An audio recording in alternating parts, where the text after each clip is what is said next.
तो चलिए आज बात करते हैं उस शख्सियत की जिन्होंने एक पूरे देश को उसके बुनियादी कानून दिए। पर उनकी अपनी कहानी एक ऐसी घटना से शुरू होती है जिसने उनकी पूरी जिंदगी की दिशा ही तय कर दी। तो आइए इस कहानी में जरा गहराई से उतरते हैं। साल था 1901, ब्रिटिश भारत का दौर। एक 10 साल का लड़का अपने भाई बहनों के साथ मसूर रेलवे स्टेशन पर खड़ा है। काफी देर हो चुकी है, पर उन्हें लेने कोई नहीं आया।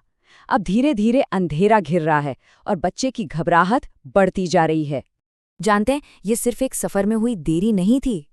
ये एक कठिन परीक्षा थी जिसने उस छोटे से लड़के को उस दुनिया की कड़वी सच्चाई से मिलवा दिया जिसमें उसका जन्म हुआ था। बच्चों को अकेला देखकर स्टेशन मास्टर उनके पास आया। उनके साफ सुथरे कपड़ों से लगा कि वे किसी ऊंची जाति के हैं, तो वो मुस्कुराकर बात करने लगा। लेकिन जैसे ही उसे पता चला कि बच्चे अछूत मानी जाने वाली महार जाति से हैं, उसके चेहरे का भाव एक पल में बदल गया। वो बिना कुछ कहे घृणा से मुंह फेरकर वापस अपनी कैबिन में चला गया। यही थी छुआछूत, एक सामाजिक जहर। और ये रेलवे स्टेशन पर हुआ अपमान कोई इकलौती घटना नहीं थी। ये तो उनकी रोज की जिंदगी थी। स्कूल में क्लास के बाकी बच्चों से अलग एक बोरे पर बैठना पड़ता था। वो खुद मटके से पानी नहीं पी सकते थे। कोई चपरासी ऊंचाई से उनके हाथों में पानी डालता था। और सोचिए, अगर चपरासी छुट्टी पर है तो उस दिन उन्हें प्यासा ही रहना पड़ता था। इन सबसे तंग आकर एक बार तो उन्होंने घर से भागने तक की कोशिश की, पर वो नाकाम रही। और इसी घटना के बाद उस छोटे से लड़के ने अपने सारे दर्द और गुस्से को एक फौलादी संकल्प में बदल दिया। उसने तय किया कि वो इतनी पढ़ाई करेगा, इतना बड़ा बनेगा कि कोई भी उसके साथ ऐसा भेदभाव करने की हिम्मत ना कर सके। और बस उसी पल से उसकी जिंदगी का मकसद हमेशा के लिए बदल गया। और यही संकल्प उन्हें एक ऐसे रास्ते पर ले गया जहां ज्ञान ही उनका हथियार बनने वाला था। ये उनकी जिंदगी का अगला अध्याय था, जहां उन्होंने हर मुश्किल के बावजूद अपने लोगों के हक के लिए लड़ने की तैयारी शुरू की। उनकी असाधारण प्रतिभा को बड़ौदा के महाराजा ने पहचाना और उन्हें स्कॉलरशिप दी।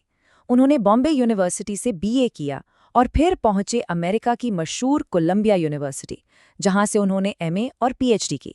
और ये कोई छोटी बात नहीं थी। वे विदेश से अर्थशास्त्र में डॉक्टरेट करने वाले पहले भारतीय बने। लेकिन ज्ञान की उनकी प्यास यहीं नहीं बुझी। वे कानून की पढ़ाई के लिए लंदन भी गए। अब यहाँ जो बात सच में हैरान करती है वो है जमीन आसमान का फर्क। अमेरिका और इंग्लैंड में उन्हें उनकी काबिलियत के लिए सम्मान मिला, उनकी जाति के लिए नहीं। लेकिन जब वो इतनी डिग्रियां लेकर बड़ौदा में मिलिट्री सेक्रेटरी जैसे बड़े पद पर वापस आए तो हकीकत ने उन्हें झकझोर कर रख दिया।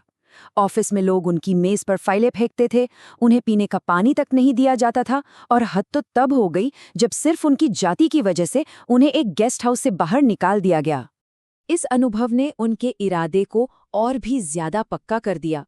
अब वे सिर्फ एक विद्वान नहीं थे, बल्कि एक ऐसे नेता थे जो इस सड़ीगरी व्यवस्था को सीधी चुनौती देने के लिए भारत लौटे थे। और भारत लौटते ही उन्होंने संघर्ष का बिगुल फूंक दिया। उन्होंने मूक नायक नाम का एक अखबार शुरू किया, जिसका मतलब था गूंगों की आवाज। 1927 में उन्होंने महाड़ सत्याग्रह किया। सोचिए, उन्होंने सार्वजनिक तालाब से पानी पिया। ये सिर्फ पानी पीना नहीं था, ये सदियों से छीनी गई इंसानियत की गरिमा को वापस हासिल करने का एक बहुत बड़ा प्रतीक था। इसके बाद उन्होंने मनुस्मृति का दहन किया, जिसे वे सामाजिक असमानता की जड़ मानते थे, और साइमन कमीशन के सामने डटकर राजनीतिक अधिकारों की मांग रखी। और इसी संघर्ष के दौरान उनका सामना एक बड़े वैचारिक टकराव से हुआ। अंबेडकर ने मांग की पृथक निर्वाचक मंडल की, मतलब एक ऐसी व्यवस्था जहां दलित मतदाता सिर्फ अपने दलित उम्मीदवारों के लिए वोट करे ताकि वो अपने असली प्रतिनिधि चुन सकें। लेकिन महात्मा गांधी इसके सख्त खिलाफ थे। उन्हें लगता था कि इससे हिंदू समाज हमेशा के लिए बट जाएगा। जब ब्रिटिश सरकार ने अंबेडकर की मांग मान ली तो गांधी जी ने जेल में ही आमरण अनशन शुरू कर दिया। देश भर से दबाव इतना बढ़ा कि अंबेडकर को झुकना पड़ा और 1932 में पूना पैक्ट पर हस्ताक्षर हुए, जिसमें पृथक निर्वाचक मंडल की मांग छोड़ दी गई। उनकी पीड़ा की गहराई का अंदाजा गांधी जी से हुई पहली मुलाकात में कहे उनके शब्दों से लगाया जा सकता है। उन्होंने कहा था, गांधी जी, मेरी कोई मातृभूमि नहीं है। कोई भी स्वाभिमानी अछूत इस देश पर कैसे गर्व कर सकता है जहां हमें पीने के लिए पानी तक नहीं मिलता। लेकिन देखिए वक्त का खेल, जिंदगी उन्हें एक ऐसे मोड़ पर ले आई जहां उनके पास उसी देश की किस्मत लिखने का मौका था जिसे अपना कहने में वे झिझक रहे थे। वे बने आज़ाद भारत के संविधान के मुख्य वास्तुकार।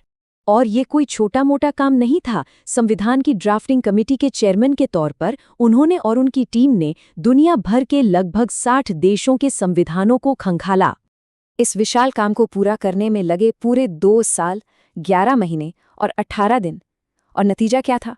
दुनिया के सबसे बड़े लोकतंत्र के लिए एक ऐसा संविधान जो हर एक नागरिक के लिए एक ढाल का काम करे। और ये संविधान उनके पूरे जीवन के संघर्ष का आईना था। जिस छुआछूत ने उन्हें बचपन से सताया था, उसे अनुच्छेद 17 के तहत एक कानूनी अपराध बना दिया गया। सदियों से पीछे धकेले गए समुदायों को आगे लाने के लिए आरक्षण का प्रावधान किया गया। और सबसे जरूरी बात, हर नागरिक को, चाहे वो किसी भी धर्म, जाति या लिंग का हो, बराबरी और आज़ादी के मौलिक अधिकार दिए गए। पर कहानी यहीं खत्म नहीं होती। संविधान बनाने के बाद भी उनका काम और उनका संघर्ष रुका नहीं। उनकी विरासत आज भी हमारे बीच जिंदा है और हमें रास्ता दिखाती है। 1951 में जब महिलाओं को बराबरी का हक देने वाला हिंदू कोड बिल संसद में अटक गया, तो उन्होंने अपने सिद्धांतों से समझौता नहीं किया और कानून मंत्री के पद से इस्तीफा दे दिया। अपने जीवन के आखिरी सालों में उन्होंने एक ऐतिहासिक कदम उठाया। 1956 में नागपुर में उन्होंने अपने लाखों समर्थकों के साथ बौद्ध धर्म अपना लिया। यह सिर्फ एक धार्मिक बदलाव नहीं था, बल्कि जाति व्यवस्था की बेड़ियों से आज़ादी का एक ऐलान था। इसके कुछ ही समय बाद 6 दिसंबर 1956 को उनका निधन हो गया और फिर दशकों बाद 1990 में राष्ट्र ने उन्हें मरणोपरांत भारत के सर्वोच्च सम्मान भारत रत्न से नवाजा। तो अंबेडकर ने हमें सिर्फ एक कानून की किताब नहीं दी, उन्होंने हर नागरिक के हाथ में एक ढाल थमा दी। लेकिन साथ ही उन्होंने ये चेतावनी भी दी थी कि संवैधानिक नैतिकता कोई ऐसी चीज़ नहीं है जो अपने आप आ जाए, उसे सीखना पड़ता है, उसे विकसित करना पड़ता है। ये संविधान हर आम नागरिक के लिए एक ढाल है जो उसके अधिकारों की रक्षा करती है। और असली सवाल ये है, क्या हम उस ढाल का सही इस्तेमाल करना सीख पाए हैं?